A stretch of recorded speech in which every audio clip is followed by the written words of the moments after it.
మనసుంటే మార్గం ఉంటుంది. ఏ సమస్యకైనా వెతికితే పరిష్కారం తప్పక దొరుకుతుంది. అక్కడి మామిడి రైతులు కూడా ఇలాగే ఆలోచన చేశారు. అనాదిగా మామిడి పంటకు శాపంగా మారిన చీడ పురుగుల బెడదకు చెక్ పెట్టారు. అంతేకాదు వాతావరణ మార్పుల నుంచి మామిడి పంటను కాపాడుకోవటమే కాదు, నాణ్యమైన దిగుబడిని సాధిస్తున్నారు. ఇంతకీ మామిడి పంటను ఆ రైతులు ఎలా కాపాడుకుంటున్నారు? చీడపేడల నుండి మామిడి పంటను కాపాడుకునేందుకు ఓ రైతు తాపత్రయమిది. ప్రతి మామిడికాయకు కవర్లు కట్టి ప్రత్యేక ఏర్పాట్లు చేశాడు. మామిడి పూత మొదలు కోతకు వచ్చే వరకు, కాయలు కోసే వరకు ప్రతి క్షణం జాగ్రత్తగా చూసుకోవాలి. పూత నుంచి కాయలు కోసే వరకు సుమారుగా 70 రోజుల వ్యవధి ఉంటుంది. నిత్యం కంటికి రెప్పలా కాపాడుకుంటేనే ఆశించినంత దిగుబడి వస్తుంది.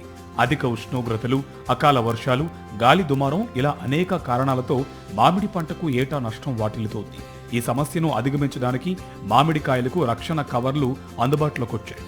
కాయలకు కవర్లు కట్టడం వల్ల నాణ్యత పెరుగుతుందంటున్నాడు మెదక్ జిల్లాకు చెందిన మామిడి తోట యజమాని సుభాష్ రెడ్డి. ఈ విధానం వల్ల దిగుబడి పెరిగి అధిక లాభాలు వస్తూ ఉండడంతో రైతులంతా ఇదే ఫాలో అవుతున్నారు. దీంతో రక్షణ కవర్లకు ఏటా డిమాండ్ పెరుగుతుంది. ప్రభుత్వం సైతం మామిడి కవర్లకు సబ్సిడీ ఇచ్చి ప్రోత్సహిస్తోంది. వాతావరణంలో వస్తున్న మార్పుల నుంచి మామిడి పంటను కాపాడుకునేందుకు ఇదో చక్కటి పరిష్కారంగా రైతులు భావిస్తున్నారు.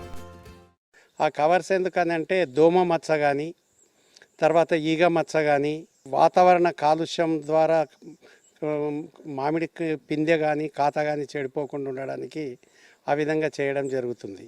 దీనివల్ల ఏంది లాభం అంటే, మామిడికాయకు మచ్చ వస్తే మార్కెట్ లోపల కొనడానికి ఇబ్బంది పడతారు. కాబట్టి ఈ మచ్చ రాకుండా ఇది మ్యాక్సిమం నేను కట్టే ఈ మామిడికాయ ఎక్స్పోర్ట్ క్వాలిటీగా యూజ్ కావడానికి ఉపయోగపడుతుంది. చాలామంది బాంబే నుండి వచ్చి ఈ ఎక్స్పోర్ట్ క్వాలిటీ తీసుకుపోవడానికి రెడీగా ఉన్నారు. ఇప్పుడు ₹2 ఉండే ఒక్కో కవర్ను మామిడికాయలకు కట్టేందుకు మరో ₹2 అంటే మొత్తం ₹4 ఖర్చవుతుంది. అయినా సరే రైతులు వెనకాడడం లేదు. ఎందుకంటే కవర్లు కట్టి సాగు చేసిన మామిడికాయలకు దేశీయంగానే కాదు, అంతర్జాతీయంగా మంచి రేటు పలుకుతూ ఉండటమే.